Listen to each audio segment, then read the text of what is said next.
ഇന്ന് വളരെ സ്പെഷ്യൽ ആയിട്ടൊരു ഗസ്റ്റാണ്. സൗത്ത് ഇന്ത്യയിലെ നമ്പർ 1 വ്ളോഗർ എന്ന് സ്വയം വിളിക്കുന്ന ഒരാളാണ് അൽത്വാഫ്. അതെ, ഇന്ന് സ്വയം വിളിക്കും, നാളെ നാട്ടുകാർ വിളിക്കും. ഓരോരുത്തർക്കും ഓരോ മേഖലയുണ്ട്. ഇത് എല്ലാത്തിലും കൈവയ്ക്കുന്നുണ്ട്. ഞാൻ ചോദിച്ചാൽ ഒന്ന് എല്ലാത്തിലും കൈവയ്ക്കുന്നതിന്റെ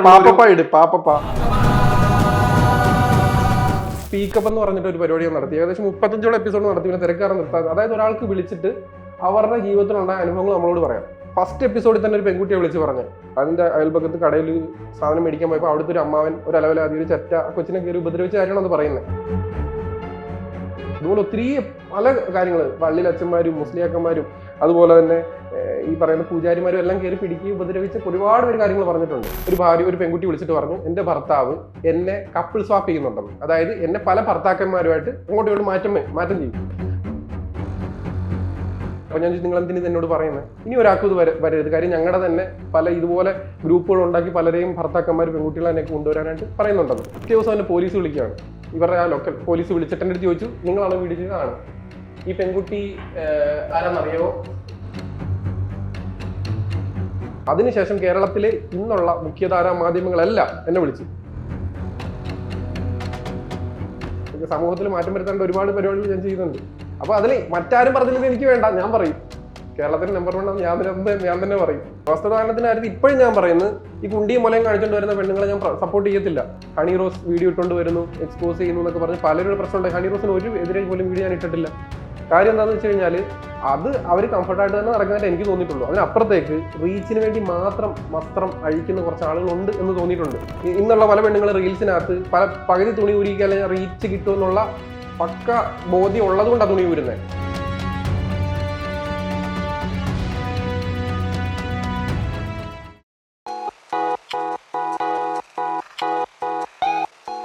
ചോയ്സ് നെറ്റ്വർക്കിന്റെ പുതിയ എപ്പിസോഡിലേക്ക് എല്ലാവർക്കും സ്വാഗതം. ഇന്ന് വളരെ സ്പെഷ്യൽ ആയിട്ടൊരു ഗസ്റ്റാണ്. സൗത്ത് ഇന്ത്യയിലെ നമ്പർ 1 വ്ളോഗർ എന്ന് സ്വയം വിളിക്കുന്ന ഒരാളാണ് അൽത്വാഫ്.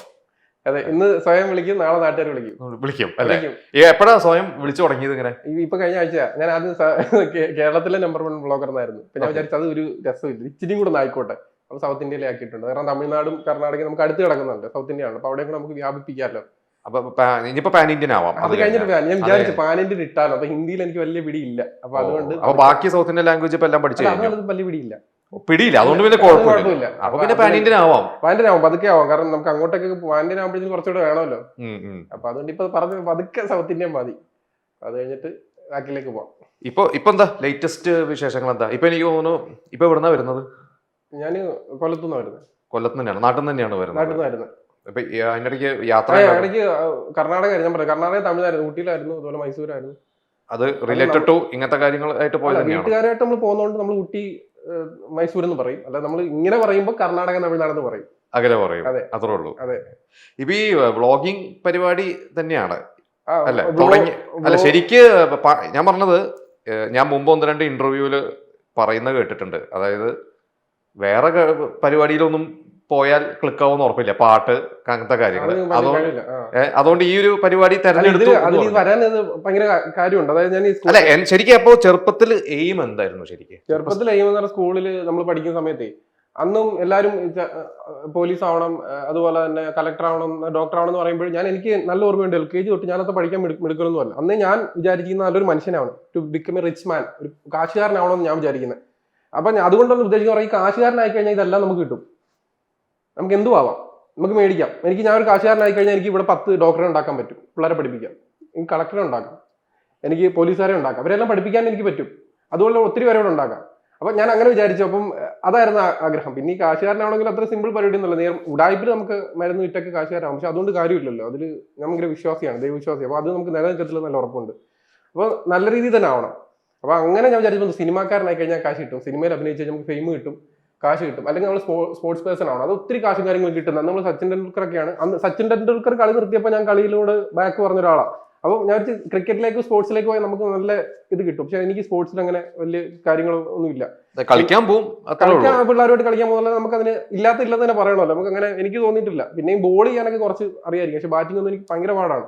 ബോൾ ചെയ്യുന്നവർക്കൊക്കെ ഒത്തിരി, ഞാൻ ബാറ്റ് ചെയ്യുന്ന സമയത്ത് വിക്കറ്റ് പെട്ടെന്ന് കിട്ടുമായിരുന്നു. അത് അവരുടെ കഴിവുകൊണ്ടൊന്നും അല്ല കേട്ടോ, എന്റെ കഴിവുകേട് കൊണ്ടാണ്. അപ്പം അതിനുശേഷം നോക്കിയപ്പോ നമുക്ക് അങ്ങനെ കായികപരമായിട്ടുള്ള ഒരു മികവില്ല. പിന്നെ ഞാനൊരു യൂത്ത് ഫെസ്റ്റിവലോ കാര്യങ്ങളോ ഒന്നും സ്റ്റേജിൽ കയറിയിട്ടില്ല. എനിക്ക് പാടണം എന്നൊക്കെ ആഗ്രഹമുണ്ട്. നമ്മളന്ന് back bencher, real back bencher, അത് നമ്മൾ അഭിമാനത്തോടൊന്നും അല്ല പറയുന്നത്. അന്ന് ഈ പറയുന്ന 60 പിള്ളേർ ക്ലാസ്സിലുണ്ടെങ്കിൽ ഈ ടീച്ചർമാർക്ക് ഈ 60 പേരെ മക്കളായിട്ട് കാണാൻ കഴിയണം. കാര്യം വീട്ടിൽ നിന്ന് പിള്ളേർ രാവിലെ ഒരു 8 മണി 9 മണിക്ക് എത്തിക്കഴിഞ്ഞാൽ വൈകിട്ട് 4 മണി ഒരു പിറകെ കൂടാം. ഈ ടീച്ചർമാർക്ക് 1 മണിക്കൂറായിരിക്കും ഒരു ടീച്ചറിന് ഒരു അവർ കിട്ടുന്നത്. ആ സമയത്ത് ഈ 60 പിള്ളേരെയും ഒരുപോലെ കാണാൻ പറ്റിയില്ലെന്നുണ്ടെങ്കിൽ കാര്യമില്ല. അപ്പൊ അവിടെ അന്ന് ഈ പറയുന്ന ടീച്ചേഴ്സിന്റെ മക്കളായിട്ടുള്ളവരോ ഇല്ലെന്നുണ്ടെങ്കിൽ കുറച്ച് പഠിക്കാൻ മികവുള്ള പിള്ളേർക്കോ ഫ്രണ്ട് ബെഞ്ചേഴ്സ് ബാക്ക് ബെഞ്ചേഴ്സ് ജന്മനാ വാസനയുള്ള പിള്ളേർക്കും ഒക്കെയാണ് അവർ കൊണ്ടുപോയി പ്രോഗ്രാംസിനെ കൊണ്ട്. അന്ന് നമുക്ക് വലിയ കാര്യങ്ങൾ ഇല്ല. അന്ന് നമുക്ക് എങ്ങനെയെങ്കിലും ഫ്രണ്ടിലേക്ക് വരണം എന്നുള്ള ഭയങ്കര താല്പര്യമുണ്ട്. അപ്പം ഈ താല്പര്യത്തിന്റെ അനന്തരഫലമായിട്ടാണ് നമ്മൾ +2 കഴിഞ്ഞപ്പോൾ ഞാൻ പറഞ്ഞില്ല എവിടെയും എനിക്ക് എല്ലാവർക്കും പറയുന്നത് സ്കൂൾ ഓർമ്മകളൊക്കെ ഭയങ്കര നോസ്റ്റാൾജിയ. എനിക്ക് ഒന്നും തോന്നിയിട്ടില്ല. ഞാൻ ഇപ്പോഴും ഞാൻ പറയുന്നു ഈ +2 സയൻസ് ആയിരുന്നു. സയൻസ് അതെങ്ങനെ തെരഞ്ഞെടുത്തത്? സയൻസ് ഒക്കെ ബുദ്ധിമുട്ടല്ലേ? അത് കാശ് കൊടുത്ത് മേടിച്ചില്ലേ മാനേജ്മെന്റിൽ. അല്ല എനിക്ക് കിട്ടത്തില്ല. പിന്നെ കിട്ടത്തില്ല. ഭയങ്കര മാർക്ക് കുറവായിരുന്നു 10ാം ക്ലാസ്സിൽ. പക്ഷെ 10ാം ക്ലാസ്സിൽ എനിക്ക് ഉറപ്പുണ്ട് ഞാൻ പഠിച്ചു തന്നെ ജയിച്ചതാ. അത് ഒന്നും ഈ പറയുന്ന പോലെ എത്ര മാർക്ക് കുറവാണെങ്കിലും അത് ഞാൻ ആത്മാർത്ഥമായിട്ട് എനിക്ക് വിശ്വാസമുണ്ട് നമ്മൾ പഠിച്ചു തന്നെ ജയിച്ചു വന്നതാണ്. അപ്പൊ പിന്നെ അതിനുശേഷം +2 അന്ന് ഈ പറയുന്ന സയൻസ് എടുത്തില്ലെങ്കിൽ എന്തോ അപമാനമാണെന്നുള്ള രീതിയിൽ അന്ന് സയൻസ് തന്നെ എടുത്തത്. സയൻസ് എടുത്തപ്പോൾ ഏറ്റവും വലിയ രസമുണ്ട്, ഞാൻ ഇംഗ്ലീഷ് മീഡിയം അല്ല പഠിച്ചത്, അതൊരു മലയാളം മീഡിയം പഠിച്ചത്. 10ാം ക്ലാസ് വരെ മലയാളം മീഡിയം ആയിരുന്നു. ഇവിടെ +2 എത്തിയപ്പോൾ എല്ലാ വിഷയം ഇംഗ്ലീഷ് ആണല്ലോ. മലയാളം ഒരു വിഷയം ഒഴിച്ച് ബാക്കിയെല്ലാം ഇംഗ്ലീഷാണ്. ഇനി 6 മാസം എടുത്ത് ഇവരെന്താ പഠിപ്പിക്കുന്നത്? ടീച്ചർ ലെക്ചർ നോട്ടിന് ചെയ്യാൻ പറയും. എനിക്ക് ലെക്ചർ നോട്ട് എന്താ അറിയത്തില്ല. ഇത് ഇവരൊരു തവണ ഞാൻ പറയുന്നത് മക്കളെ നിങ്ങളൊന്ന് എഴുതി എടുക്കണമെന്നാണ് അതിന്റെ അർത്ഥം എന്നുള്ളത് മനസ്സിലാക്കാൻ പോലും 6 മാസം എടുത്ത്. അതാ പറയുന്നത് നമ്മൾ വ്യത്യാസം എന്ന് പറയുന്നത് അവർ ബിൽഡ് ചെയ്ത് വെച്ചേക്കുന്നത് ഇങ്ങനെ വരുന്ന കുറെ. കാരണം അവിടുന്ന് നിന്ന് ഇംഗ്ലീഷ് മീഡിയം 10 വരെ ഇംഗ്ലീഷ് മീഡിയത്തിലും CBSE പഠിച്ച പിള്ളേരാണ് കൂടുതൽ ഇരിക്കുന്നത്. അപ്പൊ അവർക്ക് കണക്ട് ആവുന്നുണ്ട്, അവർ എഴുതി പോകുന്നുണ്ട്. അപ്പൊ ഞാൻ കൂട്ടിരിക്കുന്നവരെ നോക്കി ഞാൻ എഴുതി പോകും. അങ്ങനെ 6 മാസം എടുത്ത് ടീച്ചർമാർ എന്താ പഠിപ്പിക്കുന്നത് മനസ്സിലാക്കാൻ. അപ്പൊ ഇവരെല്ലാം ഈ ഇംഗ്ലീഷ് പാഠങ്ങൾ വലുതൊക്കെ കാണാതിരിക്കും പഠിക്കുന്നത്. അപ്പൊ ഞാൻ അന്ന് ഈ പാഠങ്ങളൊക്കെ ഞാൻ മനസ്സിലാക്കും. ഇത് വായിച്ച് മലയാളത്തിൽ മനസ്സിലാക്കിയിട്ട് എനിക്ക് തോന്നുന്നു ഇംഗ്ലീഷിൽ എക്സാം എഴുതിയിട്ടുള്ളൂ. അപ്പൊ അന്നും എനിക്ക് നല്ല കോൺഫിഡൻസ് ഉണ്ട്. ഈ ആ ഒരു കാര്യത്തിൽ നമ്മൾക്ക് മനസ്സിലാക്കി ഞാൻ ചെയ്യത്തുള്ളൂ. അല്ലാതെ ആരെങ്കിലും എന്തെങ്കിലും പറഞ്ഞിട്ടല്ല, എനിക്ക് അതിൽ നിന്ന് മനസ്സിലാവുന്നത് ഞാൻ അവിടെ ചെയ്യും. അപ്പോഴും നമ്മൾ ബാക്ക് ബെഞ്ചറാണ്. അവിടെ നമുക്കൊരു കാര്യങ്ങളൊന്നും നടക്കുന്നില്ല. നമുക്ക് അപ്പൊ പിന്നെ വിചാരിച്ച സിനിമയിൽ വന്നു കഴിഞ്ഞാൽ ആളുകൾ അറിയും നമ്മളെ ശ്രദ്ധിക്കും. സിനിമയിൽ എന്താ നടനോ? നടൻ ആരെ കണ്ടിട്ടാ തോന്നിയതെന്ന്? സിനിമാ നടന്മാർക്ക് ഭയങ്കര അവൈലബിലിറ്റി കിട്ടുന്നുണ്ടല്ലോ. അന്ന് ഈ സോഷ്യൽ മീഡിയ ഒന്നും ഇല്ലല്ലോ. അന്ന് സിനിമാ നടന്മാർ ഇവിടെ വരുമ്പോഴും ആളുകൾ കാണുന്നു, സിനിമയിൽ അഭിനയിക്കുമ്പോൾ. അപ്പൊ നമുക്ക് ശ്രദ്ധ കിട്ടണമല്ലോ. കാര്യം എല്ലാ മനുഷ്യർക്കും കാണുമായിരിക്കും. എന്നാലും ഒരു പോയിന്റ് ഉണ്ടല്ലോ, ഏതെങ്കിലും ഒരു നടനെ ചിലപ്പോ ഇൻസ്പയർ ചെയ്തിട്ടുണ്ടല്ലോ, അത് അയാളെ പോലെ ആവണം. അത് അഭിനയമല്ല, ഈ പ്രശസ്തിയില് അങ്ങനെ ആരെങ്കിലും ഒരാളെ ചിലപ്പോൾ നമുക്ക് ഒരു മൊമെന്റ് ഉണ്ടാവില്ല. അത് അന്ന് ഉണ്ടായിരുന്നിരിക്കാം, പക്ഷെ ഇന്ന് എനിക്ക് അങ്ങനെ ഓർമ്മ കിട്ടുന്നില്ല. അങ്ങനെ കാര്യം നമ്മളിപ്പോ അന്ന് സിനിമ കാണാറുണ്ട്. നമുക്ക് ഇന്ന് ഒരു പേര് പറഞ്ഞാൽ അവർക്ക് വിഷമമായല്ലോ. ഒരുമിച്ച് വർക്ക് ചെയ്യുന്ന അങ്ങനെ അതെ, അവർക്ക് പേടി വരും അവരെ റീപ്ലേസ് ചെയ്യപ്പെടുമോ എന്നുള്ള കാര്യത്തില് പേടിയുണ്ട് അവർക്കുണ്ടായാലോ. അതായത് അൽത്തുവാഫ് അവരെ റീപ്ലേസ് ചെയ്യുന്ന സൂപ്പർ താരങ്ങൾക്ക് പേടി ഉണ്ടാവാം. സൂപ്പർന്ന് ഞാൻ പറഞ്ഞില്ല, പറഞ്ഞു. അപ്പൊ അങ്ങനെ ഒരു പേടി ഉണ്ടായിരിക്കാം. അപ്പൊ അതുകൊണ്ട് ഞാൻ പറയേണ്ട കാര്യമില്ല, പറയണ്ട. അപ്പൊ അങ്ങനെ നമ്മൾ ഈ ഷോർട്ട് ഫിലിമിന് അന്ന് നമുക്ക് ഷോർട്ട് ഫിലിമാണ്, സിനിമയിലോട്ടൊന്നും പെട്ടെന്ന് സമയം ഷോർട്ട് ഫിലിമിൽ ഒക്കെ നമുക്ക് അവിടെ അവിടെ ചെയ്യുന്നുണ്ട്. അപ്പൊ അങ്ങനെ എന്നെ പലരും ഒരു പുള്ളിക്കാരൻ അവിടെ ഷോർട്ട് ഫിലിം എടുക്കുന്ന ആൾ തന്നെ വൈകിട്ട് 6 മണിക്ക് പാടാം നമുക്കൊരു വേഷമാണെന്ന് പറഞ്ഞ് വിളിച്ചോണ്ട് പോയിട്ട് വെളുപ്പിന് 4 മണി തന്നെ അവരെ നിർത്തിയിരുന്നു. എന്നിട്ട് എനിക്ക് അവിടെ പരിപാടിയൊന്നും ഇല്ല, തിരിച്ച് വന്നു. അപ്പൊ ഞാൻ ഒരു കഴിഞ്ഞ പരിപാടി. പക്ഷേ പിന്നെ എനിക്കിപ്പോ കുറെ വർഷങ്ങൾക്ക് ശേഷം ഈ അടുത്തിടയ്ക്ക് എനിക്ക് മനസ്സിലായത് തന്നെ ലൈറ്റ് പിടിക്കാൻ അവർ കൊണ്ടുപോയത് അല്ല. അപ്പൊ അങ്ങനെ കുറെ കാര്യങ്ങൾ. അപ്പൊ അതിൽ നിന്ന് പിന്നെ നോക്കിയിട്ട് നമുക്ക് ഒരിടത്തും കിട്ടുന്നില്ല. അങ്ങനെയാണ് ഈ സോഷ്യൽ മീഡിയയുടെ കടന്നുപോയിട്ട്. അപ്പൊ ഞാൻ വിചാരിച്ചു നമുക്ക് വേറെ ഒരുത്തന്റെ അവസാനമില്ല, അവസരം ഒരു അലവലാതിയും വേണ്ട, ഒരു വേട്ടാവളിമാരും വേണ്ട, ഞാൻ തന്നെ മതി, ക്യാമറ എടുത്ത് വെക്കുന്നു, എനിക്ക് ഇഷ്ടമുള്ള പറയുന്നു. അവിടുന്ന് നമ്മൾ തുടങ്ങിയത് ആദ്യം നമ്മൾ കുക്കിംഗ് ചെയ്തിട്ടുണ്ട്. ഈ പറഞ്ഞില്ലേ സൗത്ത് ഇന്ത്യസ് നമ്പർ 1, ഞാൻ കുക്കിംഗ് വീഡിയോ ചെയ്തിട്ടുണ്ട്, ബ്യൂട്ടി ചെയ്തിട്ടുണ്ട്, റിയാക്ഷൻസ് ചെയ്തിട്ടുണ്ട്, പ്രാങ്ക് ചെയ്തിട്ടുണ്ട്, പബ്ലിക് ഒപ്പീനിയൻ ചെയ്തിട്ടുണ്ട്, ഇന്റർവ്യൂസ് ചെയ്തിട്ടുണ്ട്. സോഷ്യൽ മീഡിയയിൽ നമ്മൾ ചെയ്ത വീഡിയോസ്, അതായത് സോഷ്യൽ മീഡിയയിൽ ആദ്യമായിട്ടൊരു എന്താ പറയാ ഓൺലൈൻ റിയാലിറ്റി ഷോ ചെയ്യുന്ന ഞാനാണ്. അതായത് പാട്ട് മത്സരം. നിങ്ങളാരും ചിലപ്പോൾ ഒരു പക്ഷേ കണ്ടിട്ടുണ്ടാകത്തില്ല. 2021 കൊറോണയ്ക്ക് മുമ്പാണ്. 36 കണ്ടസ്റ്റൻസ് ഉണ്ടായിരുന്നു. അവരുടെ വീഡിയോസ് അയച്ചു തരും, നമുക്ക് പാട്ട് പാടി അയച്ചു, 1 മിനിറ്റിൽ പാട്ട് പാടി അയച്ചു. ഒരു എപ്പിസോഡിൽ ഞാൻ 4 പേരെ വെച്ച് അവരെ ആ വീഡിയോ ഇടും. അതിനകത്ത് നമുക്ക് വോട്ട് ചെയ്യാനുള്ള ഓപ്ഷൻ ഉണ്ടായിരുന്നു. ഓൺലൈൻ അന്ന് ഇല്ലായിരുന്നു. അങ്ങനെ സെലക്ട് ചെയ്ത് അവസാനം 3 പേർക്ക് നമ്മൾ ഗിഫ്റ്റും കൊടുത്തിട്ടുണ്ടായിരുന്നു അന്ന്. അതിനുശേഷം ഒരു പ്രമുഖ ചാനലിൽ ഇതേ കണ്ടന്റ് എടുത്ത് വെച്ചിട്ട് അവർ വീഡിയോ ഇടാനായിട്ട് അവരുടെ കമ്മ്യൂണിറ്റി പോസ്റ്റ് ഒക്കെ ഇട്ട സമയത്ത് നമ്മൾ എല്ലാ സുഹൃത്തുക്കളും അതിന്റെ അടിയിൽ പോയി കമന്റ് ഇട്ട് അൽത്താഫ് ആദ്യം കൊണ്ടുവന്നേ. പക്ഷെ അവരെ പരിപാടിയൊന്നും നടത്തിയില്ല. അപ്പൊ അത് വെച്ച് എനിക്ക് ഉറപ്പായിട്ടും പറയാൻ പറ്റും അങ്ങനെ ഒരു പരിപാടി വേറെ ആരും നടത്തിയിട്ടില്ല. പിന്നെ സ്പീക്കപ്പ് എന്ന് പറഞ്ഞിട്ട് ഒരു പരിപാടി നടത്തി, ഏകദേശം 35 എപ്പിസോഡ് നടത്തി. പിന്നെ തിരക്കാരൻ നിർത്താതെ, അതായത് ഒരാൾക്ക് വിളിച്ചിട്ട് അവരുടെ ജീവിതത്തിലുണ്ടായ അനുഭവങ്ങൾ നമ്മളോട് പറയാം. അപ്പൊ ചോദിക്കും അതെന്തിനാ പറയുന്നത്? അത് പറയുന്നത് ഒത്തിരി ഗുണമുണ്ട്. കാര്യം ഫസ്റ്റ് എപ്പിസോഡിൽ തന്നെ ഒരു പെൺകുട്ടിയെ വിളിച്ച് പറഞ്ഞു. അത് അതിന്റെ ചെറുപ്പത്തിൽ, അത് അന്ന് വിളിക്കുന്ന സമയത്ത് 10-25 വയസ്സുണ്ട്. അതിന് ചെറുപ്പത്തിൽ സ്കൂളിൽ പഠിക്കുന്ന സമയത്ത് അതിന്റെ അയൽപക്കത്ത് കടയിൽ സാധനം മേടിക്കാൻ പോയപ്പോൾ അവിടുത്തെ ഒരു അമ്മാവൻ ഒരു അലവലാതി ഒരു ചെറ്റ കൊച്ചിനെ കയറി ഉപദ്രവിച്ച കാര്യമാണ് അത് പറയുന്നത്. അത്രയും വർഷങ്ങൾക്ക് ശേഷം അത് ആദ്യമായിട്ട് തുറന്നു പറയുക. അതിന്റെ പേരോ കാര്യങ്ങളോ ഒന്നും പറഞ്ഞിട്ടില്ല, എനിക്ക് ഇന്നും അറിയത്തില്ല അതിന്റെ പേരും ഡീറ്റെയിൽസ് ഒന്നും. അതുപോലെ ഒത്തിരി പല കാര്യങ്ങൾ പള്ളിയിൽ അച്ഛന്മാരും മുസ്ലിയാക്കന്മാരും അതുപോലെ തന്നെ ഈ പറയുന്ന പൂജാരിമാരും എല്ലാം കയറി പിടിക്കുകയും ഉപദ്രവിച്ച് ഒരുപാട് പേര് കാര്യങ്ങൾ പറഞ്ഞിട്ടുണ്ട്. ആ പറയുന്നത് ആർക്കും ബുദ്ധിമുട്ടൊന്നുമില്ല. കാര്യം എന്ന് പറഞ്ഞാൽ അവരുടെ ഇൻസിഡന്റ് അവരുടെ പേരോ കാര്യങ്ങളോ ഡീറ്റെയിൽസ് ഒന്നും പറയുന്നില്ല. അങ്ങനെ പറഞ്ഞൊരു എപ്പിസോഡാണ് ഒരു പെൺകുട്ടി വിളിച്ചിട്ട് പറഞ്ഞു എന്റെ ഭർത്താവ് എന്നെ കപ്പിൾ സ്വാപ്പ് ചെയ്യുന്നുണ്ടെന്ന്. അതായത് എന്നെ പല ഭർത്താക്കന്മാരുമായിട്ട് അങ്ങോട്ടും ഇങ്ങോട്ടും മാറ്റം ചെയ്യും. അപ്പൊ ഞാൻ ചോദിച്ചു നിങ്ങൾ എന്തിനും ഇതും പറഞ്ഞ് കടിച്ചു പിടിച്ചോ നിൽക്കുന്നത്, നിങ്ങൾക്ക് പറഞ്ഞൂടെ? പറഞ്ഞ് ഒരു കുട്ടി 1-2 കുട്ടികളുണ്ട്, പുറത്ത് പറഞ്ഞാൽ തിരിച്ചു ഒരു ജീവിതം നമുക്ക് പറ്റത്തില്ല, അയാൾ എന്നെ ഉപദ്രവിക്കുമെന്ന് അറിയത്തില്ല, ഇതിൽ ഞാൻ പെട്ടു ലൂപ്പില്ല. അപ്പൊ ഞാൻ ചോദിച്ചു നിങ്ങൾ എന്തിനും എന്നോട് പറയുന്നത്, ഇനി ഒരാൾക്കും ഇത് വരരുത്. കാര്യം ഞങ്ങളുടെ തന്നെ പല ഇതുപോലെ ഗ്രൂപ്പുകൾ ഉണ്ടാക്കി പലരെയും ഭർത്താക്കന്മാർ പെൺകുട്ടികളെ എന്നെ കൊണ്ടുവരാനായിട്ട് പറയുന്നുണ്ടെന്ന്. ഞാനും ഇതേപോലെ വീഡിയോ ഇട്ടു, പെൺകുട്ടിയുടെ പേരോ ഡീറ്റെയിൽസ് ഒന്നും അറിയത്തില്ല. നമ്മൾ സ്വാഭാവിക വീഡിയോ ഇട്ടെന്ന് പറഞ്ഞാൽ അവരുടെ വോയിസ് ഉൾപ്പെടെയാണ്. അതെ, അവർ കോൾ ചെയ്ത വോയിസ് ഉൾപ്പെടെയാണ്. ഞാൻ പറഞ്ഞു അവർ സമ്മതം നമ്മൾ ആദ്യം ചോദിക്കുന്നുണ്ട്. അപ്പോൾ ആ വീഡിയോ ഇട്ടു, സ്വാഭാവികമായിട്ട് ആ വീഡിയോയും പോയി. പക്ഷെ അതിന്റെ പ്രശ്നം പറ്റിയെന്ന് പറഞ്ഞാൽ കൃത്യമായിട്ട് ഈ വീഡിയോ വന്നതിന്റെ പിറ്റേ ദിവസം ഈ വീഡിയോ വൈറലായി. ഈ പെൺകുട്ടിയുടെ സഹോദരൻ ഇത് കേട്ടു. സഹോദരൻ ശബ്ദം തിരിച്ചറിഞ്ഞിട്ട് ഈ പെൺകുട്ടിയെ വിളിച്ചിട്ട് കാര്യം ചോദിച്ചപ്പോഴത്തേക്കിനും ഈ പെൺകുട്ടിക്ക് പിടിച്ചു നിൽക്കാൻ പറ്റിയില്ല. ഇത് കരഞ്ഞുകൊണ്ട് കാര്യങ്ങളെല്ലാം പറഞ്ഞു. ഇത് ഞാൻ അറിയുന്നത് പിറ്റേ ദിവസം തന്നെ പോലീസ് വിളിക്കുകയാണ്. ഇവരുടെ ആ ലോക്കൽ പോലീസ് വിളിച്ചിട്ട് എൻ്റെ അടുത്ത് ചോദിച്ചു നിങ്ങളാണ് വീഡിയോ ചെയ്തതാണ്, ഈ പെൺകുട്ടി ആരാന്നറിയാവോ? ഞാൻ ചോദിച്ചു എനിക്ക് അറിയത്തില്ല, ഡീറ്റെയിൽസ് ഒന്നും അറിയത്തില്ല. അപ്പൊ നിങ്ങൾ ആ വീഡിയോ നിങ്ങളുടെ ഉണ്ടോ? ഞാൻ പറഞ്ഞുണ്ട്, വേണം റിമൂവ് ആക്കണം. അവർ റിമൂവ് ആക്കരുതെന്ന് പറഞ്ഞു.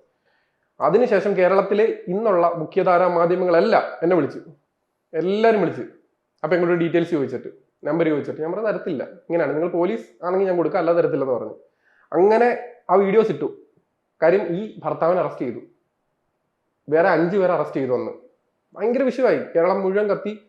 പക്ഷെ ഒരു യൂട്യൂബ് ചാനലിൽ ഈ പെൺകുട്ടി വിളിച്ച് പറഞ്ഞതെന്നാണ് പറഞ്ഞു. അന്ന് ഞാൻ വളരെ റെസ്പെക്ടോടെ പറയും, അന്ന് മറുനാടൻ മലയാളി ആ വീഡിയോ ഇട്ടിട്ട് എൻ്റെ പേര് പറഞ്ഞു, അൽത്താഫ് വ്ലോഗ്സ് എന്ന ചാനലിൽ ഈ പെൺകുട്ടി വിളിച്ച് പറഞ്ഞു എന്ന് പറഞ്ഞിട്ട് വീഡിയോ ഇട്ടു.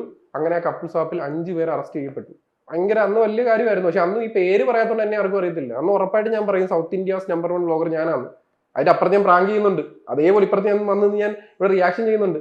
ഇവിടെ സമൂഹത്തിൽ മാറ്റം വരുത്താണ്ട് ഒരുപാട് പരിപാടികൾ ഞാൻ ചെയ്യുന്നുണ്ട്. അപ്പൊ അതിൽ മറ്റാരും പറഞ്ഞില്ലെങ്കിൽ എനിക്ക് വേണ്ട, ഞാൻ പറയും കേരളത്തിന്റെ നമ്പർ 1 ഞാൻ തന്നെ പറയും. അപ്പൊ ഇപ്പുറത്ത് ഈ പറഞ്ഞ സമൂഹത്തിന് ഗുണമുള്ള കാര്യങ്ങൾ ചെയ്യും. തീർച്ചയായിട്ടും ഇപ്പുറത്തെ ആൾക്കാർ ചീത്ത വിളിക്കുന്ന കാര്യങ്ങളും ചെയ്യും. ചീത്ത വിളിക്കുന്ന കാര്യങ്ങളാണെങ്കിൽ നമ്മൾ അവർക്ക് പ്രാങ്ക് ചെയ്താൽ പോലും നമുക്ക് അവർക്ക് ഹാംഫുൾ അല്ലാത്ത രീതിയിൽ ചെയ്യത്തുള്ളൂ. അത് ഒരു പരിധി വരെ ഞാൻ പ്രാങ്ക് നിർത്താൻ കാര്യമല്ല. ചില വിഷയങ്ങളിൽ ചിലർക്ക് എങ്ങനെങ്കിലും ഹേർട്ട് ആവുമെന്ന് വിചാരിച്ചിട്ട് ഞാൻ പ്രാങ്ക് പതുക്കെ നിർത്തിയത്. എല്ലാം ഒന്നും എല്ലാവർക്കും ഹാപ്പി ആവത്തില്ല. ചിലരൊക്കെ നമ്മൾ ഇന്ന് തന്നെ ഞങ്ങൾ കുട്ടിച്ചാത്തനെ വിൽക്കാൻ പോയവരടുത്ത്, ഞാനും എൻ്റെ ക്യാമറാമാൻ ജിത്തു ലക്ഷ്മി ഉണ്ട്. ഞങ്ങൾ റോഡിൽ ചേട്ടൻ കിളച്ചോണ്ടിരിക്കുക, ചേട്ടാ കുട്ടിച്ചാത്തനുണ്ട് 75 രൂപയുള്ളൂ, തന്നു കഴിഞ്ഞാൽ പണിയെല്ലാം ചെയ്തോളൂ എന്ന് പറഞ്ഞു. ചേട്ടൻ മേടിക്കാൻ തയ്യാറായി. അന്ന് ചേട്ടാ പക്ഷേ സാധനം സ്റ്റോക്ക് തീർന്ന് ഞങ്ങൾ എടുത്തോണ്ട് വരാന്ന് പറഞ്ഞാൽ അന്ന് ഞങ്ങൾ ഇവിടുന്ന് വന്നേ. ആ ചേട്ടൻ ഇപ്പോഴും ചിലപ്പോൾ അത് പ്രതീക്ഷിച്ചിരിക്കുന്നുണ്ടായിരിക്കും, അടൂർ ബൈപ്പാസിലാണ്. പക്ഷെ അത് വിശ്വസിക്കുന്ന ഒരു തലമുറ ആളുകൾ ഉണ്ടെന്നുള്ളതാണ്. അപ്പൊ അങ്ങനെ നമ്മൾ പ്രാങ്കിലേക്ക് പോയി കഴിഞ്ഞാൽ അത് മനസ്സിലാക്കി കുറച്ച് കഴിഞ്ഞാൽ പോടാ പുല്ലെന്നെങ്കിലും പറഞ്ഞാൽ നമുക്ക് ഓക്കെയാണ്. പക്ഷെ അതും വിശ്വസിക്കുന്ന ഒരാളിലേക്ക് നമ്മൾ അങ്ങനത്തെ പ്രാങ്ക് കൊടുത്തിട്ട് അപ്പൊ അത് ഞാൻ പതുക്കെ നിർത്താൻ കാര്യമാണ്. അപ്പൊ അങ്ങനെ നമ്മൾ എന്റർടൈൻമെന്റ് കാര്യമില്ലല്ലോ. എന്റർടൈൻമെന്റ് ആണെങ്കിൽ അവസാനം അത് അവർക്ക് ചീത്ത വിളിച്ചാണെങ്കിൽ അത് പ്രാങ്കാന്ന് അവർ മനസ്സിലാക്കണം. അല്ലാത്ത അപ്പൊ അതാണ് ഞാൻ അങ്ങനെ ഒരു കാര്യത്തിലേക്ക് പതുക്കെ ഡൗൺ ആക്കാൻ നോക്കിയത്. അപ്പൊ എന്റെ അറിവിൽ ഇതേപോലത്തെ ഒരേ സമയത്ത് റിയാക്ഷൻ ചെയ്യും, ഒരേ ഇപ്പൊ കുക്കിംഗ് തുടങ്ങിയെന്ന് പറഞ്ഞു. ഇപ്പൊ നമ്മളറിയാം കുക്കിംഗ് അങ്ങനെ ചെയ്തു അല്ല ഞാൻ പറഞ്ഞ ഇപ്പൊ കുക്കിംഗ് റിലേറ്റഡ് വീഡിയോസ് ചെയ്യുന്നവര് അവര് അതാ ഫോക്കസ്ഡ്. ഓരോരുത്തർക്കും ഓരോ മേഖലയുണ്ട്. ഇത് എല്ലാത്തിലും കൈവയ്ക്കുന്നുണ്ട്. ഞാൻ ചോദിച്ചാൽ ഒന്ന് എല്ലാത്തിലും കൈവയ്ക്കുന്നതിന്റെ എല്ലാത്തിലും കൈവയ്ക്കുന്നുള്ള ഒരു ധൈര്യം എവിടുന്ന് കിട്ടി? പിന്നൊന്ന് എല്ലാത്തിലും കൈവച്ച് കഴിഞ്ഞാൽ പലതിലായിട്ട് സ്പ്ലിറ്റ് ആയി പോകില്ലേ? ഒന്നും നഷ്ടപ്പെടാനില്ലാത്തതിനുള്ള ധൈര്യം ഉണ്ടല്ലോ. ഞാൻ പറഞ്ഞില്ലേ, അല്ല എങ്കിലും ഫോക്കസ് പോവില്ലേ? അല്ല എന്റെ സംശയമാണ്. അപ്പൊ അധികം പേരൊന്നും അങ്ങനെ ചെയ്യാറില്ലല്ലോ. അത് ഞാൻ പറഞ്ഞിട്ടേ നമുക്ക് ആഗ്രഹമുള്ള കാര്യങ്ങൾ ചെയ്യണം. അപ്പൊ ഞാൻ ഇങ്ങോട്ട് വരുന്ന വഴിക്ക് എനിക്ക് പെട്ടെന്ന് മൂത്രമൊഴിക്കാൻ മുട്ടി. ഞാൻ കുറച്ചുകൂടെ പിടിച്ചു വെച്ചിട്ട് കുറച്ചുകൂടെ മുന്നോട്ട് പോകാം എന്നുള്ളതിലല്ല, അവിടെ ഒഴിക്കണം. ഐ മീൻ റോഡിൽ ഇറങ്ങി ഒഴിക്കണം എന്നല്ല, പമ്പിൽ കയറി ഒഴിക്കണം. എനിക്ക് ദാഹിക്കുന്നു, കുറച്ചുകൂടെ പോവാം, അതവിടെ കുടിക്കണം, വെള്ളം കുടിക്കണം നമ്മൾ. അപ്പം അതായത് മറ്റുള്ള മനുഷ്യർക്കും സമൂഹത്തിനും ഹാംഫുൾ അല്ലാത്ത കാര്യങ്ങൾ നമ്മുടെ മനസ്സിൽ ആഗ്രഹം തോന്നി അത് ചെയ്തേക്കണം എന്നാണ് എനിക്ക് തോന്നുന്നത്. അപ്പൊ ഈ കാര്യങ്ങളൊക്കെ എനിക്ക് എന്റെ ഇഷ്ടത്തിന് ഇന്ന് വരെ ഞാൻ ചെയ്തിട്ടുള്ള വീഡിയോസ് എല്ലാം മറ്റുള്ളവരെ നാട്ടുകാരെ ബോധിപ്പിക്കാനല്ല, എന്റെ ഇഷ്ടത്തിന് ചെയ്ത വീഡിയോ.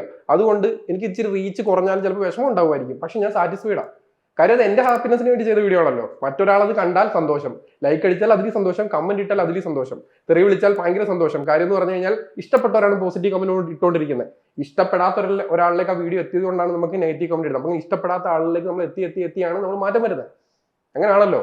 അപ്പൊ എന്നെ ഒരുപാട് തെറി വിളിച്ച ആളുകൾ പിന്നീട് വന്ന് എനിക്ക് കമന്റ് ബോക്സിൽ തെറി വിളിച്ചവർ പിന്നീട് പോസിറ്റീവ് എനിക്ക് മെസ്സേജ് ഇട്ടിട്ടുണ്ട്. അങ്ങനെ ഒരു പരിവർത്തനത്തിന് ഞാൻ കാരണമാവുന്നുണ്ടെങ്കിൽ എനിക്ക് അതിൽ ഭയങ്കര സന്തോഷം. തെറിവിളി ഇപ്പൊ ശീലമായോ? ഞാൻ ചോദിച്ചാൽ അത് ബാധിക്കുന്നു കുറവാന്ന് തോന്നുന്നു. എനിക്ക് അത് കുറച്ചുകൂടെ കിട്ടണം. അല്ല, ഇത് വന്നു കഴിയുമ്പോൾ കിട്ടും പ്രതീക്ഷിക്കുന്നു. അല്ല, അതാ ഞാൻ ചോദിച്ചത്. ഇപ്പോ ചില ആളുകൾക്ക് ഭയങ്കരമായിട്ട് തെറി വിളിക്കുന്നത് എഫക്ട് ചെയ്യും. കുറച്ച് കഴിയുമ്പോൾ അത് ശീലവും. പിന്നെ നമുക്ക് പോസിറ്റീവ് ആയാലും തെറിവിളി ആയാലും അത് ഒരു വികാരം ഒന്നും ഉണ്ടാവില്ല. അങ്ങനെ ഡെയിലി വന്നുകൊണ്ടിരിക്കല്ലേ. ഇപ്പൊ അങ്ങനെയാണോ? അല്ല, തുടക്കത്തിൽ ആ ലെവൽ എത്തിയോ? അതെത്തി. ആ തുടക്കത്തിൽ ഭയങ്കര വിഷമമായിരുന്നു.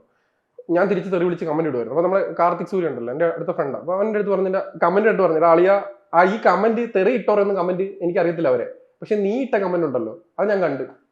അപ്പൊ അതുപോലെ എത്ര പേര് നിന്നെ കാണുന്നുണ്ടായിരിക്കും? ഈ തെറിയിട്ടവർക്കൊന്നും ഫേസ് ഇല്ല. അല്ലെ, തിരിച്ച് മറുപടിയും തെറിയാണോ പറയാറുള്ളത്? തന്തയ്ക്ക് വിളിച്ചപ്പോ നമ്മൾ തള്ളക്ക് വിളിച്ചു, സിമ്പിൾ. അപ്പം ഇവര് എന്തുവാ, അവരെയൊന്നും ആർക്കും അറിയത്തില്ല ഫേക്ക് അക്കൗണ്ടാ, പക്ഷെ എന്നെ അറിയാം. അപ്പൊ നിന്റെ തെറി അവിടെ കാണും. വന്നോടെ ഞാൻ വിചാരിച്ചത് പോസിറ്റീവായിട്ട് എടുക്കാം. പിന്നെ നമുക്ക് ഇതിനുമ്പോൾ നല്ലതാ കാര്യം. അതിൻ്റെ അടിയിൽ കുറേ പേര് വന്നിട്ട് അങ്ങോട്ടും ഇങ്ങോട്ടും റിപ്ലൈ കൊടുത്ത് പിന്നെ റീച്ച് കൂടാനും നല്ലതാ. പിന്നെ ഇപ്പോഴും ഞാൻ ഇപ്പോഴും എൻ്റെ ഒരു എന്ന് പറഞ്ഞാൽ എല്ലാ വീഡിയോക്കും ഞാൻ കമന്റ് ഇടും. എൻ്റെതായ രീതിയിൽ എൻ്റെ ഫീൽഡിൽ വരുന്ന വീഡിയോക്കെല്ലാം കമന്റ് ഇടും. അപ്പോൾ അതെൻ്റെ അഭിപ്രായമായിരിക്കും കമന്റ് ഇടുന്നത്. എനിക്ക് അഭിപ്രായത്തിൽ ഞാൻ പറഞ്ഞില്ലേ, ഞാനൊരു നിലപാടിൽ 100% എന്നും എല്ലാ കാലത്തും ഉറച്ചു നിൽക്കണമെന്ന് വിശ്വസിക്കുന്ന ആളല്ല. എല്ലാ മനുഷ്യരും കാലാതീതമായ മാറ്റം ഉണ്ടാവണമെന്ന് വിചാരിക്കുന്നത്. പണ്ട് പെണ്ണുങ്ങളൊന്നും ജോലിക്ക് വിടുന്നത് എനിക്ക് ഇഷ്ടമല്ലായിരുന്നു. പെണ്ണുങ്ങൾ ആണുങ്ങളെക്കാളും വിദ്യാഭ്യാസം കൂടിയ പെണ്ണുങ്ങളെ കെട്ടിക്കഴിഞ്ഞാൽ ആണുങ്ങളെ തലയിൽ കയറിയിരിക്കുമെന്ന് വിചാരിച്ചൊരു ആളായിരുന്നു ഞാൻ. അതിൽ നിന്ന് ഞാൻ എൻ്റെ മാറ്റങ്ങൾ പോളിഷ്ഡ് ആയത് വിദ്യാഭ്യാസത്തിലൂടെയും ഈ അറിവിലൂടെയും പല പല കാര്യങ്ങളിലൂടെ. അപ്പം നിലപാട് നമുക്ക് ഉണ്ടായിരിക്കാം, ഒരു കോർ ഉണ്ടായിരിക്കാം. അപ്പൊ എന്റെ നിലപാടെന്ന് പറഞ്ഞു കഴിഞ്ഞാൽ, നമുക്ക് സത്യമെന്ന് തോന്നുന്ന കാര്യങ്ങൾ കുറച്ച് കാലം കഴിഞ്ഞ് തെറ്റാന്ന് പറഞ്ഞാൽ നമ്മൾ വിളിച്ച് പറയണമെന്നാണ്. നമ്മൾ തെറ്റാന്ന് മനസ്സിലാക്കിയിരുന്ന കാര്യങ്ങൾ അതിൽ വ്യക്തതയുണ്ടെങ്കിൽ അതും പറയണമെന്നാണ്. അപ്പൊ നമുക്ക് ഞാൻ എന്റെ പണ്ടൊരു വീഡിയോ എടുത്ത് നോക്കിയിട്ട് ഇങ്ങനെ പറഞ്ഞല്ലോ, ഇന്ന് ഇങ്ങനെ നമുക്ക് മനുഷ്യർക്ക് പ്രായം മാറുന്നില്ലേ, മുടിക്ക് നര വരുന്നില്ലേ, നമുക്ക് പ്രായത്തിന് തൊലിക്ക് ചുളിവ് വരുന്നില്ലേ. അപ്പൊ നമുക്കും ചില ചില മാറ്റങ്ങളും കാര്യങ്ങളും വരും. അപ്പൊ കോറായിട്ടുള്ളൊരു കാര്യമുണ്ട്. അപ്പോൾ ഞാൻ മറ്റുള്ളവരെ നോക്കിയല്ല, എന്റെ സാറ്റിസ്ഫൈഡ് ആയിട്ട് എനിക്ക് ഇഷ്ടപ്പെടുന്ന കാര്യങ്ങൾ അത് സമൂഹത്തിന് ഹാംഫുൾ അല്ലാത്ത രീതി ചെയ്യാൻ ഞാൻ തീരുമാനിക്കുന്നത്. അത് നിലപാടുണ്ടായിരിക്കണമെന്ന് ഞാൻ വിശ്വസിക്കുന്നത്. ഈ പറഞ്ഞ പോലെ അഭിപ്രായം മാറുന്നു എന്ന് പറഞ്ഞു. ഇപ്പൊ പണ്ട് സ്ത്രീകൾ ജോലിക്ക് പോകുന്ന താല്പര്യമില്ലാത്ത ആള് ഇപ്പൊ മാറുന്നു എന്ന് പറഞ്ഞു. പക്ഷെ ഇതേ ആള് തന്നെയാണ് ഇടയ്ക്ക് സ്ത്രീ വിരുദ്ധതയാണ് എന്ന് പറഞ്ഞ കമന്റുകൾ വരുന്നത് ഈ വസ്ത്രദാനത്തിന്റെ കാര്യം. അത് സ്ത്രീ വിരുദ്ധത അന്നും ഇന്നും ഞാൻ പറയുന്നില്ലല്ലോ. വസ്ത്രദാനത്തിന്റെ കാര്യത്തിൽ ഇപ്പോഴും ഞാൻ പറയുന്നത്, ഈ കുണ്ടിയും മുലയും കാണിച്ചുകൊണ്ട് വരുന്ന പെണ്ണുങ്ങളെ ഞാൻ സപ്പോർട്ട് ചെയ്യത്തില്ല. അതെന്തുകൊണ്ടാന്ന് പറഞ്ഞാൽ, കേരളത്തിന്റെ ഒരു കൾച്ചറിൽ ഞാൻ പറഞ്ഞുതരാം, ഇന്നുള്ള പല പെണ്ണുങ്ങൾ റീൽസിനകത്ത് പകുതി തുണി ഊരിക്കാൻ റീച്ച് കിട്ടുമെന്നുള്ള പക്ക ബോധ്യം ഉള്ളത് കൊണ്ട് ആ തുണി ഊരുന്നത്. അല്ലാതെ അവരവരുടെ കൾച്ചറിന്റെ ഭാഗമായിട്ട്, ഞാൻ പറയട്ടെ, ബാംഗ്ലൂർ താമസിക്കുന്ന എൻ്റെ ഫ്രണ്ട്സ് ഉണ്ട്, പേരെടുത്ത് ഞാൻ പറയുന്നില്ല. അവരവരുടെ കൾച്ചർ എന്താണെന്ന് എനിക്കറിയാം. അവർ കാലാതീതമായി ആ ഡ്രസ് ഇട്ട് വരുമെന്ന് എനിക്കറിയാം. അവർ ഈ പറയുന്നത് എക്സ്പോസ്ഡ് ആയിട്ട് ഡ്രസ് ഇടുന്നുണ്ട്, അവർക്ക് പ്രശ്നമില്ല. എന്താ, അവരുടെ കൾച്ചറും വന്നതും അങ്ങനെ. അതിനപ്പുറത്തേക്ക് എൻ്റെ ശരീരത്തിന്റെ ഇന്ന ഭാഗങ്ങൾ തുറന്നു കാണിച്ചാൽ എനിക്ക് റീച്ച് കിട്ടുമെന്നൊരു പെണ്ണ് മനസ്സിലാക്കിക്കൊണ്ട് തുറന്നു കാണിക്കുന്നതിനെ ശരിയാണ് ഞാൻ വിശ്വസിക്കുന്നില്ല.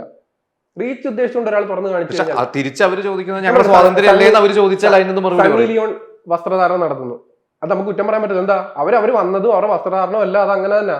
അതിനപ്പുറത്തേക്ക് പെട്ടെന്ന് ഒരു ദിവസം സണ്ണി ലിയോൺ വന്നിട്ട് ഫുൾ ചുരിദാറും കൈയും മറച്ച് ഇങ്ങനെ ചാളി തുണിയിട്ടോണ്ട് നടക്കും. ഞാൻ പറഞ്ഞാൽ നിങ്ങൾ എന്ത് പറയും? ഞാൻ ഉരകിടന്നല്ലേ പറയത്തുള്ളൂ. അല്ല, നമ്മൾ ഈ കംഫർട്ട് എന്ന് പറയുന്നത് എന്താ? ഞാനിപ്പോൾ വസ്ത്രം ധരിച്ചോണ്ടിരിക്കും, കംഫർട്ട് അല്ലേ? എനിക്കൊരു കംഫർട്ട് ഉണ്ടായിരിക്കണം. അപ്പൊ ഈ പറയുന്ന സമൂഹത്തെ കാണിക്കാനായിട്ട് വലിച്ചു കയറ്റുന്നവർക്കാണ് ഇവർക്ക്, നമുക്കറിയാം അവർ വരുമ്പോ തന്നെ ഇങ്ങനെ ചൂളി. അപ്പൊ ആ ഒരു കംഫർട്ട് ഇല്ലാത്ത ആളുകൾ എന്തിനാ അത് ഇത്രയും ബുദ്ധിമുട്ടുന്നത്? അപ്പൊ അവർ പറയുമ്പോൾ അവർ പറഞ്ഞോണ്ടിരിക്കും അവർ ഇഷ്ടമാണ് കംഫർട്ടാന്ന് പറയും. പക്ഷെ കംഫർട്ടിൽ ഉപരി ഞാൻ പറയട്ടെ, അത് റീച്ച് ഉദ്ദേശം. ഞാൻ പറഞ്ഞില്ല ചേട്ടാ, എന്താ പറയാ, ഹണി റോസ് വീഡിയോ ഇട്ടുകൊണ്ട് വരുന്നു, എക്സ്പോസ് ചെയ്യുന്നു എന്നൊക്കെ പറഞ്ഞ് പലരുടെ പ്രശ്നമുണ്ട്. ഹണി റോസിന് ഒരു എതിരെ പോലും വീഡിയോ ഞാൻ ഇട്ടിട്ടില്ല. കാര്യം എന്താണെന്ന് വെച്ച് കഴിഞ്ഞാൽ, അത് അവർ കംഫർട്ടായിട്ട് തന്നെ നടക്കുന്നതായിട്ട് എനിക്ക് തോന്നിയിട്ടുള്ളൂ. അതിനപ്പുറത്തേക്ക് റീച്ചിന് വേണ്ടി മാത്രം വസ്ത്രം അഴിക്കുന്ന കുറച്ച് ആളുകളുണ്ട് എന്ന് തോന്നിയിട്ടുണ്ട്. ചക്കച്ചേച്ചി എന്ന് പറഞ്ഞൊരു പെണ്ണ്, അങ്ങനെ അവരുടെ പേരൊന്നും എനിക്കറിയത്തില്ല. അതുപോലെ കുറച്ച് എന്താ പറയാ വീഡിയോ ഇടുന്ന പെണ്ണുങ്ങൾ, അവരുടെ ശരീരത്തിന്റെ എക്സ്പോസ് ചെയ്ത് കാണിക്കുന്ന ഭാഗങ്ങൾ, അതായത് ലൈംഗിക ദാരിദ്ര്യമുള്ള ഒരു സമൂഹമാണ് നമ്മൾ. പൂർണ്ണമായിട്ട് മാറിയിട്ടൊന്നുമില്ല. അവര് പറയുന്നതാണല്ലോ, കാണാൻ ആൾക്കാരുണ്ട്. അതാ ഞാൻ പറഞ്ഞത്, അവര് പറയണ്ട, പക്ഷെ അതാണല്ലോ കാര്യം. അതെ, അങ്ങനെ കാണാനുള്ള ഒരു സമൂഹത്തെ ഇങ്ങനെ തുറന്ന് കാണിക്കുമെന്ന് അവർ സമ്മതിക്കണം. സമ്മതിച്ചു കഴിഞ്ഞാൽ അതാ പറഞ്ഞത്, ഞാൻ സപ്പോർട്ട് ചെയ്യാത്ത. അല്ലാതെ സ്ത്രീകളെ എവിടെ ഞാൻ ഇവിടെ സ്ത്രീ വിരുദ്ധത പറയുന്നത്? ഞാൻ പറയട്ടെ, എന്റെ വീട്ടില് വാപ്പ ഗൾഫിലായിരുന്നു. എനിക്ക് എൻ്റെ ഉമ്മ പിന്നെ 2 സഹോദരിമാരാണ്, എൻ്റെ ഇളയത് മൂത്തത്. ഈ 3 സ്ത്രീകളുടെ ഇടയിലാണ് ഞാൻ വളർന്നത്. എനിക്കെങ്ങനെ സ്ത്രീ വിരുദ്ധത പറയാൻ പറ്റും? എനിക്കെങ്ങനെ ഒരിക്കലും സ്ത്രീ വിരുദ്ധത? അത് ഞാൻ പറഞ്ഞില്ലേ, തുണിയില്ലാത്ത പെണ്ണുങ്ങളെ തുറന്നു കാണിക്കുന്ന സ്ത്രീ വിരുദ്ധത. ഞാനൊക്കെ എൻ്റെ പണ്ട് വീട്ടില് ഈ പറയുന്ന തൊട്ട് അശയിലൊക്കെ ഉണക്കാനിട്ടേക്കുന്ന മാത്രം കണ്ടിട്ടുള്ള സാധനമാണ് ഈ ബ്രായൊക്കെ. ഇതിപ്പോ പെണ്ണുങ്ങൾ പുറത്തിടുന്ന ഇതാ. ഇത് ഏതോ ചൂട് ഉള്ള കാലഘട്ടത്തിൽ അവർക്ക് ചൂട് കയറാതിരി, എന്താ പറയാ, അങ്ങനത്തെ ക്ലൈമറ്റ് ഇല്ലെങ്കിൽ, ഞാൻ പറയട്ടെ, വെസ്റ്റേൺ കൾച്ചർ ഇല്ലെങ്കിൽ അവിടുത്തെ വസ്ത്രധാരണം അല്ലേ ഇവിടെ പലരും കോപ്പി ചെയ്തുകൊണ്ടിരിക്കുന്നത്. ഞാൻ ഉൾപ്പെടെയുള്ള ആളുകൾ ആ കോപ്പി ചെയ്യുന്നതിന്റെ ഭാഗമാണ്. അത് തുറന്നു പറയാൻ എനിക്ക് മടിയില്ല. പക്ഷെ അത് ഇതെന്റെ കംഫർട്ട്, എന്റെ ഇതെന്ന് മാത്രം പറയുമ്പോൾ ചില സ്ഥലത്ത് ഇത് മാറുന്നുണ്ട്. അത് വളരെ തുറന്നു പറഞ്ഞാൽ, ഈ കൈയില്ലാത്ത ഉടുപ്പൊക്കെ ഇട്ടുകൊണ്ട് വരുന്ന പെണ്ണുങ്ങൾക്ക് കൈ പൊക്കാൻ മടിയാ. കക്ഷം കണ്ടാലോ ആ കോൺഫിഡൻസ് അവർക്കില്ല. കൊടുക്കാൻ പറ്റത്തില്ല. പറയുന്നത് ഇത് ഇട്ടാൽ ആ കോൺഫിഡൻസ് ഉണ്ടാവണം. അതില്ല, അത് കോൺഫിഡൻസ് വേണ്ടി ഇടുന്നേ, കംഫർട്ടിന് വേണ്ടി ഇടുന്നേ. അതിനപ്പുറത്തേക്ക് നമ്മുടെ എന്താ പറയാ ബാക്കിയുള്ള എന്താ പറയാ നോർത്ത് ഇന്ത്യയിലുള്ള പെണ്ണുങ്ങളാണെങ്കിലും ബാക്കി പുറത്തുള്ളവരാണെങ്കിലും അവരുടെ ഇഷ്ടത്തിന് അവർ എല്ലാം ചാടുന്നുണ്ട്, ഓടുന്നുണ്ട്, എല്ലാം ഉണ്ട്. ഇവിട്ടുകൊണ്ട് ഇവർക്ക് പറ്റത്തില്ല. എന്താ വല്ലാത്തൊരു സാധനം വലിച്ചു കയറ്റിയിട്ടുണ്ട്. എന്നാലും ആളുകളെ കാണിക്കുകയും വേണം, നോട്ടം കിട്ടുകയും വേണം. അങ്ങനെ നോട്ടം കിട്ടാൻ വേണ്ടി മാത്രം ചെയ്യുന്ന കാര്യം ഞാൻ പറയുന്നത്. അല്ലാത്ത സ്ത്രീകളെ ഞാൻ പറയുന്നില്ലല്ലോ. ഞാൻ പറഞ്ഞു അങ്ങനെയെങ്കിൽ എല്ലാ പെണ്ണുങ്ങളും ഇങ്ങനെ തുണിയിൽ നടക്കുന്നു പറഞ്ഞിട്ട് ഞാൻ പറയണമല്ലോ. അങ്ങനല്ല. നമ്മുടെ ഒരു ഉദാഹരണത്തിന് ഞാൻ പറയട്ടെ, ഞാൻ തുണിയില്ലാതെ നടന്നു കഴിഞ്ഞാൽ നിങ്ങൾ തുണിയില്ലാതെ നടന്നതിന് ആളുകൾ നോക്കും, ഒരു പ്രത്യേക രീതിയിൽ നോക്കുകയും ചെയ്തില്ലേ? അതിനെ ഞാൻ മനസ്സിലാക്കിക്കൊണ്ട് ഞാൻ തുണിയില്ലാതെ നടന്നാലോ? അതാണ് ഞാൻ പറയുന്നത്. അതാണ് ചെയ്തുകൊണ്ടിരിക്കുന്നത്. ഇപ്പൊ ഞാനൊരു പ്രത്യേകത, ഞാനിവിടെ മാക്സി ഇട്ടുകൊണ്ട് വന്നാലോ, ഞാനിവിടെ ഒരു ബിക്കിനി ഇട്ടുകൊണ്ട് വന്നാലോ എന്നെ ആളുകൾ നോക്കും. ഭയങ്കരമായിട്ട് വേൾഗറായിട്ടുള്ള നോട്ടം വരും. അപ്പൊ അത് യൂട്ടിലൈസ് ചെയ്തുകൊണ്ട് എന്നെ ഇങ്ങനെ നോക്കണമെന്ന് കരുതിക്കൊണ്ട് ഞാൻ നടക്കുകയാണെങ്കിൽ അതിനെ ഞാൻ പറയുന്നത് സ്ത്രീവിരുദ്ധമൊന്നുമില്ല. പുരുഷനാണെങ്കിലും ഞാൻ പറയും, പുരുഷനെ അവിടെ ഈ പറയുന്നോട്ട് പുരുഷന്റെ ഓപ്പോസിറ്റ് നിൽക്കുന്ന സെക്സ് സ്ത്രീകളാണ്. ആ സ്ത്രീകൾക്ക് ഈ പറയുന്ന ലൈംഗിക ദാരിദ്ര്യമോ കാര്യങ്ങളോ ഒന്നും അത്രമില്ല. പുരുഷൻ ഇങ്ങനെ നടന്നാലും എനിക്ക് പ്രശ്നമില്ല. അതിനപ്പുറത്തേക്ക് സ്ത്രീ തുണി കുറച്ചാൽ നോക്കുന്ന ഒരു സമൂഹത്തിലേക്ക് അങ്കിൽ പിന്നെ ഞാൻ തുണി കുറച്ച് കാണിക്കുമെന്ന് പറഞ്ഞിറങ്ങുന്ന ഒരു വിഭാഗം സ്ത്രീകളെ മാത്രമേ പറയുന്നുള്ളൂ. അതായത് ശ്രദ്ധ നേടാൻ വേണ്ടി ഇങ്ങനെ ചെയ്യുന്നവരെയാണ് ഉദ്ദേശിക്കുന്നത്, അവരെയാണ് ഉദ്ദേശിച്ചിട്ടുള്ളതും. അതെ, കാര്യം എന്ന് പറഞ്ഞാൽ ഇവിടെ ഇപ്പൊ സ്ത്രീ തുണി കുറച്ചതിന്റെ പേരിൽ അവർ കയറി പിടിക്കും എന്നൊക്കെ പറയുന്ന ഒരു വിഭാഗം, അതിനൊന്നും ഞാൻ യോജിക്കുന്നില്ല. അങ്ങനെയാണെങ്കിൽ കൊച്ചു പിള്ളേരെ അല്ലെങ്കിൽ ഓടിക്കൊണ്ടിരുന്ന ബസ്സിൽ ഗോവിന്ദസ്വാമി സൗമ്യ കയറി പിടിച്ചത് ഒരിക്കലും സൗമ്യയുടെ വസ്ത്രധാരണം കണ്ടിട്ടല്ല. അവൻ ഭയങ്കര ഫ്രോഡായിരുന്നു. അവൻ തന്നെ പറഞ്ഞിട്ടുള്ള കാര്യം, എനിക്ക് ആഴ്ചയിൽ 1-2 സ്ത്രീയെ പുരുഷനെ എനിക്ക് ഭോഗിക്കണം പറഞ്ഞ കാര്യമാണ്. അപ്പം അങ്ങനെയുള്ള ഈ പറയുന്ന സാമൂഹിക വിരുദ്ധ ഒരു സൈഡിൽ കൂടെ ഉണ്ട്. അങ്ങനെ അപ്പൊ അതുകൊണ്ട് സ്ത്രീ തുണി കുറച്ചാൽ കയറി പിടിക്കുമെന്നൊന്നും പറയുന്നതിനോട് എനിക്ക് അങ്ങനത്തെ യോജിപ്പോ കാര്യങ്ങളോ ഇല്ല. അതിനപ്പുറത്തേക്ക് ഈ റീച്ചിന് വേണ്ടിയിട്ട്, ഇല്ലെങ്കിൽ സോഷ്യൽ മീഡിയ വന്നതിന് ശേഷമാണല്ലോ ഇത് ഇത്രയും ചർച്ചയായത് ഇങ്ങനത്തെ കാര്യങ്ങൾ. ഞാൻ 2-3 വീഡിയോസ് ഞാൻ ഇട്ടിട്ടുണ്ട്. ഒരു നടി വരുന്നു, സ്കൂളിൽ വരുന്നു, ഇത്ര ഡ്രസ് ഇട്ട് കറങ്ങുമ്പോൾ ഷഡ്ഡി കാണിച്ചുകൊണ്ട് വരുന്നു. അതൊരു കേരളത്തിലെ കൾച്ചറാണെന്ന് എനിക്ക് തോന്നുന്നില്ല. ഒരു കേരളത്തിലെ ഒരു UP സ്കൂളിൽ അങ്ങനെ ഒരു നടി വന്നിട്ട് അവർ കറങ്ങുമ്പോൾ ഒരു നോർത്ത് ഇന്ത്യയിൽ ചിലപ്പോൾ കണ്ടിട്ടുണ്ടായിരിക്കാം. അവിടെയുള്ള സിനിമകളിലും കാര്യങ്ങളും എല്ലാം അങ്ങനെ ഒരു കൾച്ചറാണ് പോകുന്നത്. അതിനപ്പുറത്തേക്ക് നമ്മുടെ നാട്ടിൽ ടീച്ചർമാർ വരുന്നത് സാരി ഉടുത്തോണ്ടാ. അതിനെ നമ്മൾ ആരെങ്കിലും പറയുന്നുണ്ടോ? സ്ത്രീവിരുദ്ധനല്ല, പക്ഷെ ഒരിക്കലും സ്ത്രീവിരുദ്ധനല്ല. ഞാൻ പറഞ്ഞില്ല, എന്നിൽ സ്ത്രീ ഉണ്ടല്ലോ, നമ്മളെല്ലാവരും സ്ത്രീ ഇല്ലേ, അമ്മ പ്രസവിക്കുകയല്ലേ, X ഉം Y ക്രോമസോം ചേർന്നിട്ടല്ലേ നമുക്ക് ഒരിക്കലും സ്ത്രീവിരുദ്ധനാവാൻ പറ്റത്തില്ല. പക്ഷെ തോന്നുന്നു, ഞാൻ പറഞ്ഞിട്ടേ, ഞാൻ പണ്ട് ഫോൺ കാണുമ്പോൾ കണ്ടോണ്ടിരുന്നതൊക്കെയാണ് ഇപ്പം റീലിൽ കാണുന്നത്. അപ്പൊ അങ്ങനെ കാണുമ്പോൾ ഒരു വിഷമം.